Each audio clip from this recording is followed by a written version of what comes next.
fikirkaygu ahaa inaan wax ka bedelo aragtidii ahayd makhaayadaha lagu kariyo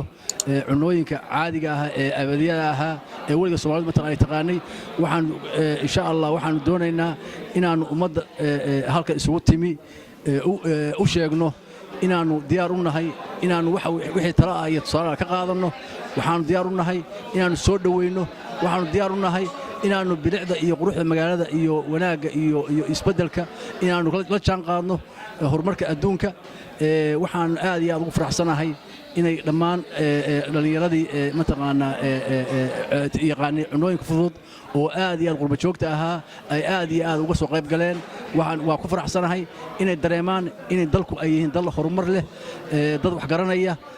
dad mataqaanaa dareen leh anoo ku dhiirigelinaya ciddii igu gubaabisay ugu dhiirigelisay oo uu ka mid yahay adeerka Yuusuf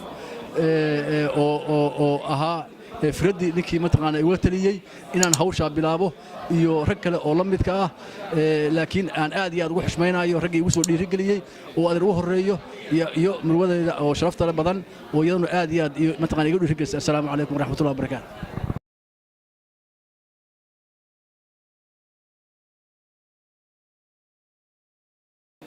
waxa weeye creams waxay ku samaynaysaa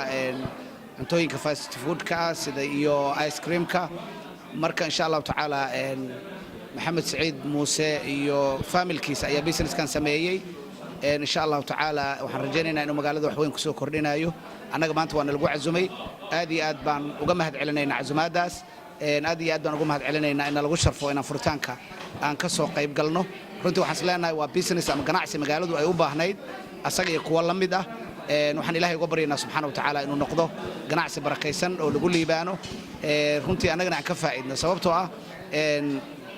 waxa weeye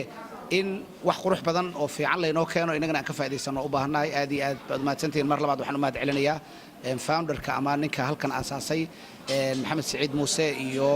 familkiisa oo runtii aad arkaysaan oo kulli jooga insha Allah taala waxaan ilaahay uga baryaynaa inuu ilaahay u barakeeyo aad iyo aad baad mahadsantihiin wassalaamu calaykum waraxmatullahi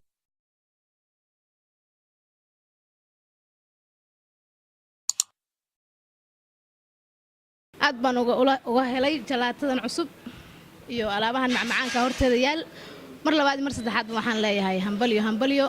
hooyaday oo furatay waxaan ku leeyahay hooyo macaan waa loo baahnaa maqaaxidan oo kale magaaladana way rabtay marka waxaan leeyahay hambalyo mar labaad iyo mar saddexaadba la furay magaalada Boosaasood laga furay waxa la yiraahdaa ice creamka lagu sameeyo iyo pizza iyo cunooyinkan casriga ah ee caalamka laga sameeyo waana meel standard ah oo la haysata dalalka dibadda sida wax looga sameeyo kuug waxa jooga caalami iyo shahaado haysta oo dadka wax kariya ah marka waa meelaha inuu ku soo biiray alxamdulillah dadkii fikradan keenay halkan alaabtan standardka ah sida ice creamka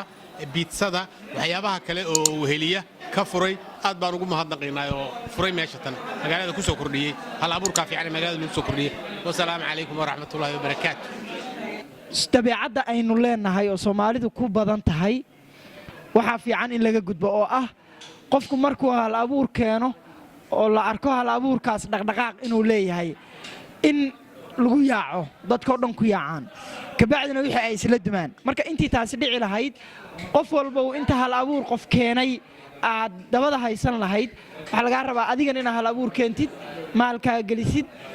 adigu isku tijaabisid haddii aad ku faa'iididna aad ku faa'iidid haddii kale ninka kale wuxuu ka faa'iiday marna isku mashquulna ma santiin